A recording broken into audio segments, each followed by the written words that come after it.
चुनावी साल इस बार है और घोषणाओं का अंबार है। नमस्कार, आप देख रहे हैं न्यूज इंडिया। मैं हूं आपके साथ पूजा मोहन पांडे। राजस्थान में 25 नवंबर को विधानसभा चुनाव होने वाले हैं और 3 दिसंबर को चुनाव के नतीजे भी सामने आ जाएंगे, जिसके बाद ये साफ हो जाएगा कि राजस्थान की गद्दी किसको मिलेगी। विधानसभा चुनाव से आने पहले सभी पार्टियां वोटर्स को लुभाने में लगी हैं और इस बार बीजेपी को पीछे छोड़ते हुए कांग्रेस ने कई बड़े वादे किए हैं। सीएम अशोक गहलोत ने प्रदेश के हर वर्ग के लिए 5 और गारंटियों का ऐलान कर दिया है। जयपुर में पीसीसी के कांग्रेस के वॉर रूम से मुख्यमंत्री अशोक गहलोत और पीसीसी चीफ गोविंद सिंह डोटासरा ने कांग्रेस की नई गारंटियों की घोषणा की है, या यूं कहें कि विपक्षियों को चारों खाने चित कर दिया है। सीएम गहलोत ने गारंटी के नाम पर चुनावी वादे करते हुए अगर राजस्थान में उनकी सरकार रिपीट होती है तो, गौर कीजिएगा, अगर राजस्थान में उनकी सरकार रिपीट होती है तो किसानों से 2 रुपए प्रति किलो गोबर खरीदने का वादा किया है। सरकारी कॉलेज के पहले साल के छात्रों को फ्री लैपटॉप और टैबलेट, 15 लाख रुपए तक की फ्री बीमा राहत का वादा किया है। हर छात्र को अंग्रेजी माध्यम से शिक्षा का वादा किया है और सरकारी कर्मचारियों के लिए ओपीएस कानून बनाया जाएगा, इस बात का वादा किया है। तो वहीं दूसरी तरफ 2 दिन पहले झुंझुनू में प्रियंका गांधी पहुंची हुई थी। रैली में अशोक गहलोत मौजूद थे। 2 गारंटियां और घोषित की गई थी, जिसमें 1 करोड़ से ज्यादा परिवारों को 500 रुपए में गैस सिलेंडर और हर परिवार की महिला मुखिया को सालाना 10,000 रुपए देने का वादा था। इस पर अशोक गहलोत ने कहा, इससे प्रदेश के हर वर्ग के लोगों को काफी फायदा मिलेगा, लेकिन ये तो आने वाला समय बताएगा कि क्या सभाओं से खिलेगा कमल या सौगातों से हाथ पर लगेगी मुहर। आज हम इसी मुद्दे पर चर्चा करेंगे और हमारे साथ गेस्ट का बड़ा पैनल भी होगा। इससे पहले आपको सुनवाते हैं कैलाश विजयवर्गीय ने क्या कुछ कहा है। उन्होंने ओपीएस की बात करके और जिस तरह से कर्मचारियों के साथ में उस बीच में जो समय हुआ, उस समय के अंदर उनको किस तरह से परेशान होना पड़ा, इसलिए मैं आपसे कहना चाहता हूं कि जो इन्होंने कर्म किए और अब वो वापस इस तरह से करके और जनता को और कर्मचारियों को लुभाने की कोशिश कर रहे हैं। मैं तो कहना चाहता हूं कि अगर ओपीएस को अगर लागू करने का काम किया तो यूपीए की सरकार ने किया था। तो घोषणाओं का अंबार है, लेकिन सवालों की भी फेहरिस्त है। उन सवालों के जवाब के लिए हमारे साथ में मेहमान मौजूद हैं ताकि चर्चा हो सके और आपको इस दिशा में मिले दृष्टि। इसके लिए हमारे साथ में चेतन राजपुरोहित मीडिया पैनलिस्ट हैं। आप बीजेपी के, बहुत स्वागत है चेतन जी का। प्रतिष्ठा यादव हमारे साथ में जुड़ी हैं, प्रवक्ता हैं आप कांग्रेस की। प्रतिष्ठा जी, बहुत स्वागत। सुनील सुशीला शर्मा रेजिडेंट एडिटर हैं हमारे, बहुत स्वागत है सर आपका भी। शुरुआत में सुनील जी से करूंगी। सुनील जी, आप इन घोषणाओं को किस तरीके से देखते हैं, क्योंकि जिस तरीके से लगातार दिन कम होते जा रहे हैं, घोषणाओं का अंबार खड़ा होता जा रहा है। जी हाँ, जैसे जैसे मतदान की तारीख नजदीक आती जा रही है, वैसे वैसे राजस्थान का चुनाव, जैसा कि हर साल होता है, हर बार होता है, इस बार भी रोचक होता जा रहा है। ईडी की एंट्री के साथ ही चुनाव में कुछ अलग से तड़के लग गए थे, परंतु मुख्यमंत्री अशोक गहलोत ने आज अपनी जनता को 7 वचन जो दिए हैं, उन्होंने 7 वचन राहत मांगा है कि आप मेरा राहत बरकरार रखिए, मैं आपको 7 वचन देता हूँ, 7 वचनों पर मैं खड़ा होऊंगा। मेरी एक बार सरकार को रिपीट कर दीजिए, क्योंकि मैं तो ये कहना चाहूंगा अशोक गहलोत पिछले 2 साल चुनावी जब से उन्होंने ये योजनाएं देना शुरू किया है या सौगातें जनता को देना शुरू किया है, महंगाई राहत दे दीजिए या सिलेंडर की कमी देखिए, बहुत सारी योजनाएं आज भी मुख्यमंत्री अशोक गहलोत उसी दिशा में चल रहे हैं कि जनता को मैं कुछ देता रहूंगा और हर वर्ग का उन्होंने ध्यान रखा है। यहाँ तक कि उन्होंने तो गोबर पालक है या जिसमें पशुपालक कहते हैं, उनके लिए भी गोबर खरीदने की योजना का बिल्कुल छत्तीसगढ़ को यहाँ पर उन्होंने कॉपी किया है। चलिए चेतन जी के पास में जाऊंगी। चेतन जी, आप लोग कर रहे हैं वार पर वार और गहलोत जी कर रहे हैं घोषणाओं का अंबार। यही तो किया है 4.5 साल तक। हाँ, और क्या है। हाँ, आपने कहा था रिपीट होगी, रिपीट नहीं है, डिलीट होगी है सरकार। अच्छा, रिपीट का तो प्रश्न ही नहीं है। ठीक है। अब तो लड़ाई केवल ये है कि 2013 में जो कांग्रेस ने रिकॉर्ड बनाया था 21 सीटों का, वो मेंटेन रहेगा या नहीं रहेगा। अब तो कांग्रेस की चिंता बहुमत की नहीं है, चिंता इस बात की है कि 21 सीटें लाई थे 13 में, वो भी रहेगी या नहीं रहेगी। अब कांग्रेस आता हूं उनकी कहती है, घोषणाओं पे। कांग्रेस कहती है आपकी खींच है, आप सरकार गिरा नहीं पाए हाँ। तो अब खींच दिखा रहे हैं। बिल्कुल बिल्कुल, सरकार कौन गिरा रहा था आप अच्छी तरह से जानते हैं पूजा जी, मैं बोलने की जरूरत नहीं है। सचिन पायलट जी कौन थे, इन्हीं के थे। अब आता हूँ इनकी घोषणाओं पे। हम्म सबसे पहले तो मैं बात करना चाहता हूँ, पीछे 4.5 साल इन्होंने जो निकाले हैं हम्म और आज का टाइम जो चल रहा है, ये महीना जो चल रहा है, इसमें इन्होंने क्या क्या कारनामे किए हैं। पेंशनर को पेंशन नहीं मिल रही, अच्छा। विश्वविद्यालयों में 22 महीने की पेंशन आज तक इन्होंने दी नहीं है। 12% डीए दे रहे हैं पेंशनर को, जो डीए उनको मिलने का हकदार है वो 4.5 साल तक इन्होंने दिया नहीं। आज हॉस्पिटल के अंदर जो सहकारी समितियों के माध्यम से दवाई मिलती है, वो दवाई ये दे नहीं पा रहे हैं क्योंकि इनके 181 करोड़ रुपए बकाया है, वो सरकार पेमेंट नहीं कर पाई है। ठीक है, ठीक है। इसको लेकर अंदर जो प्रतिष्ठा जी के मिड- पास एक- जाऊंगे। एक- एक- एक- चेतन एक जी, मिनट, डेटा है आपके पास, मैं समझ गई, डेटा आपके पास है, मेरे पास भी डेटा है, बहुत बढ़िया डेटा है मेरे पास भी, वो मैं साझा करूंगी जी। एक मिनट बोलने दीजिए, एक मिनट बोलने दीजिए। शुरू तो किया है, आधा मिनट भी नहीं हुआ अभी तो। अभी तो काफी बातें कांग्रेस के बारे में बतानी है। ये क्या करते हैं, घोषणा करते हैं, बिल्कुल करते हैं। ओपीएस की बात की थी बहुत जोरदार अभी इन्होंने। ओपीएस की बात बताता हूँ मैं आपको, हमारे कांग्रेस के पैनलिस्ट बैठे हैं। ओपीएस में इन्होंने क्या किया है कि क्लास 4 जो राजस्थान का है, उसको ये लोग कह रहे हैं 4 लाख रुपए विद 12% डिपॉजिट कराओगे तो ओपीएस का लाभ आपको मिलेगा। प्रोफेसर को कह रहे हैं 65 लाख आप डिपॉजिट कराओगे विद 12% तो ना लाभ मिलेगा। क्यों? ठीक है, क्योंकि चेतन जी देखिए, आप एक एक वर्ग का आप गिनवाएंगे ना, फेहरिस्त बहुत लंबी है। प्रतिष्ठा जी से मैं ओपनिंग रिमार्क ले लूं, प्रतिष्ठा जी से ओपनिंग रिमार्क ले लूं। प्रतिष्ठा जी, आपका काउंटर भी है और आपसे सवाल भी है। साहब कह रहे हैं घोषणा तो आप कर देते हैं लेकिन पैसा तो देते नहीं, क्या वजह है? पैसा जेब में नहीं है या सरकार के पास नहीं है? दोबारा पैसा पूजा जी, चेतन जी ने अपनी बात रख ली है। अब उनसे एक मेरा निवेदन है कि चेतन मुझे जी मेरी थोड़ा बात सा रखने धैर्य दीजिए। रखिए। देखिए ना, तो चेतन जी को मैं एक बात बताना चाहती हूँ कि ये पूरा देश देख चुका है, ना केवल राजस्थान, की आपकी कथनी और करनी में कितना बड़ा फर्क है। आपने पूरे देश को सपना दिखाया था कि 15 लाख प्रत्येक व्यक्ति के अकाउंट में आएगा। इतनी ब्लैक मनी विदेशों में है, आज वो ब्लैक मनी जो इतनी बड़े अमाउंट में थी वो कहाँ गई, आज तक आपने देश को नहीं बताया। आपने क्लीन चिट दे दी, बोल विदेशों में कोई ब्लैक मनी नहीं है। घोषणाओं पे रहेंगे प्रतिष्ठा जी, घोषणाओं पे रहेंगे। आज फिर घोषणाओं की बात, अगर मैं मेरी सरकार की बात करूं तो राजस्थान के यशस्वी मुख्यमंत्री ने जिस तरह से राजस्थान की सेवा की है वो एक इतिहास रचा है। ये बहुत बड़ा आज केवल इतिहास मैं रचा इसलिए है नहीं कह रही, प्रतिष्ठा जी, इतिहास तो रचा गया है। देखिए मेरे पास प्रतिष्ठा जी, कर्जा जो लिया है सरकार ने, राजस्थान सरकार ने, वो 3-3 महीने का डेटा है। एक बार मैं दर्शकों के साथ साझा कर देती हूँ। अप्रैल, और ये मेरी रिपोर्ट नहीं है, मेरा शोध नहीं है, ये आरबीआई की रिपोर्ट है, आरबीआई की अपलोडेड रिपोर्ट है। अप्रैल से अगस्त के बीच में 12,288 करोड़ का कर्जा राजस्थान सरकार ले चुकी है। अक्टूबर से दिसंबर तक 14,000 करोड़ का आप और कर्जा ले सकते हैं। दिसंबर का महीना भी बाकी है, नवंबर दिसंबर देखना बाकी है, उसमें आप और कर्जा ले सकते हैं। भाई भूखा मारेंगे क्या जनता को, या आगे आने वाली सरकार के लिए, अपने लिए ही आप 5 लाख हजार करोड़ से ऊपर का कर्जा ले चुके हैं? इस बात का इल्म है आपको? पूजा जी, मैं आपसे एक काइंडली रिक्वेस्ट कर रही हूँ कि भारत सरकार ने कितना कर्जा लिया है वो भी आप साझा कर दीजिए, फिर मैं आपसे इस पॉइंट पे बात ये तो साहब वही बात हो गई कि हमारा घर कांच का है तो क्या हुआ, अगले का भी है, दोनों पत्थर लेके मारेंगे। आपको ये देखना पड़ेगा कि एक सिक्योरिटी मनी होती है जो आरबीआई देने से मना किया था, तो उन जो आरबीआई के गवर्नर तक को चेंज कर दिया गया था। आपका जो निशाना था मैडम वो थोड़ा सा गलत था। अगर आप एमपी बोलती बगल में तो मैं उसका भी डेटा क्लियर कर देती। बिल्कुल बिल्कुल बिल्कुल, आप कीजिए वो डेटा। और आप एमपी भी कर्जे में है, चेतन जी को उसको भी जवाब देना पड़ेगा, एमपी भी कर्जे में। जिस गवर्नर ने वो जो सेफ मनी एक देश के पास होनी चाहिए वो देने से मना किया, तो उन गवर्नरों को अपने पद से हटना पड़ा। ये पूरे देश ने देखा था, ये हालात है पूरे देश के।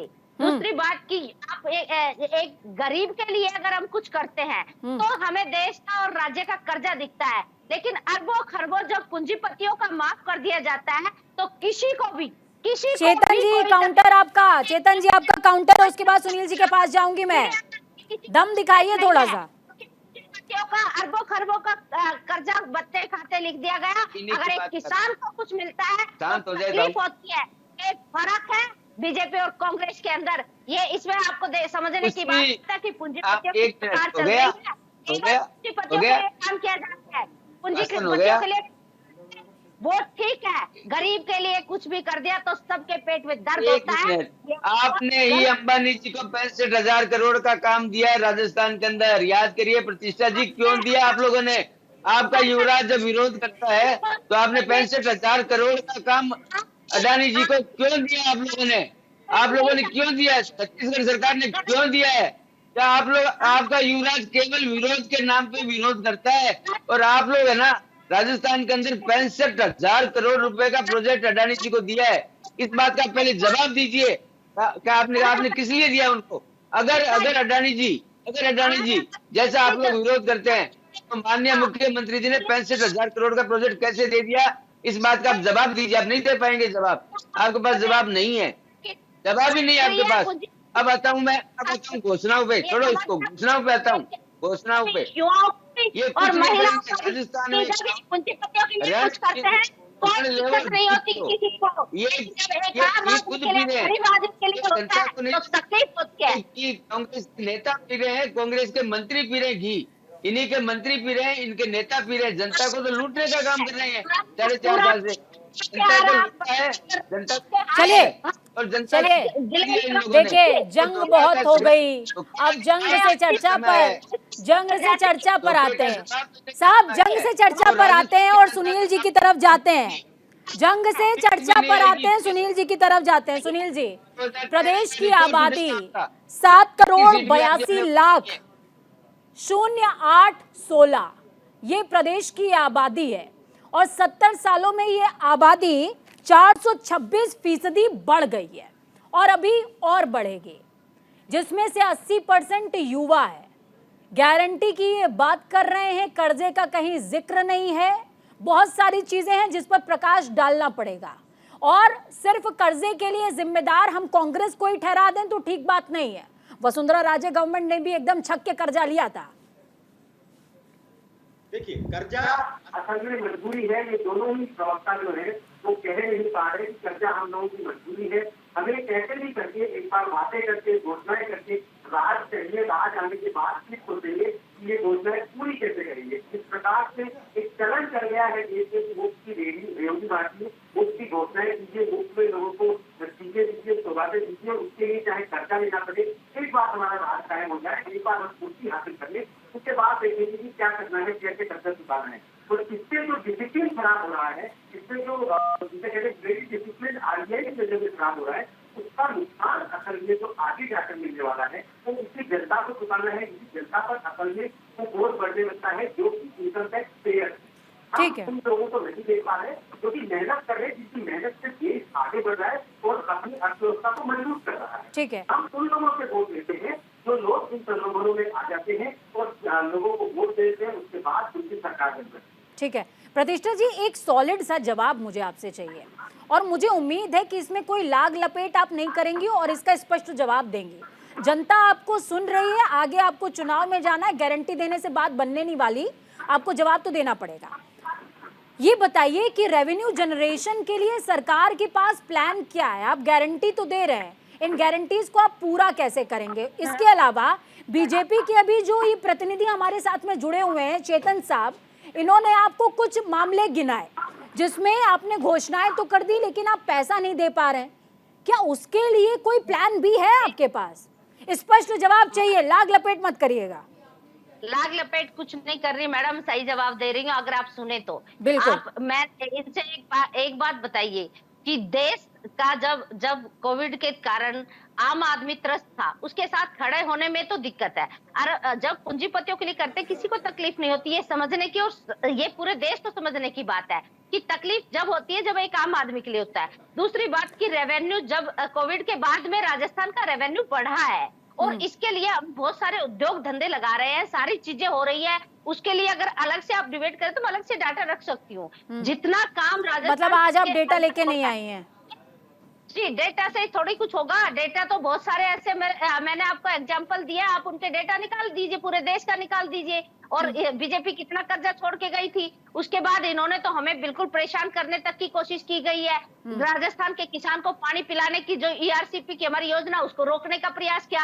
राजस्थान अपने दम पर पूरा करना चाह रहा है, उसके बीज भी अड़ंगे लगाए जा रहे हैं। तो ये चीजें हैं, क्योंकि देखिए सरकार हम क्यों चुनते हैं, हम सरकार इसलिए चुनते हैं कि हमारे लिए योजना बनाए, एक आम आदमी के लिए काम करे, इसलिए चुनते हैं। सारी चीजों को हमें देखना पड़ता है, सरकार का दायित्व को निर्वहन करना पड़ता है। केवल पूंजीपतियों के लिए सरकार नहीं चुनी जाती मैडम, ये चीज समझने की जरूरत है। बीजेपी जो पूंजीपतियों के लिए कुछ भी करती है, किसी को कोई इश्यू नहीं है, लेकिन एक आम आदमी के लिए कुछ करती है तो बड़ा इश्यू होता है। बहुत सारी इन्होंने जब 2013-14 के अंदर इनकी सरकार आई सेंटर में, उस टाइम इन्होंने बहुत बड़ी लंबी चौड़ी बातें की थी। हम ये कर देंगे, हम ब्लैक मनी वालों को पकड़ के जेल में डाल देंगे। किसको डाल दिया भैया, जवाब तो बताइए। नहीं, मैडम आप सवाल नहीं समझ पाई हैं या फिर आप मुझे गोल घुमा रही हैं। आप झूठ की गारंटी दे रहे हैं बीजेपी, इसके अलावा कुछ नहीं, केवल जुमलों की गारंटी और झूठ की गारंटी। चेतन जी काउंटर है आपका।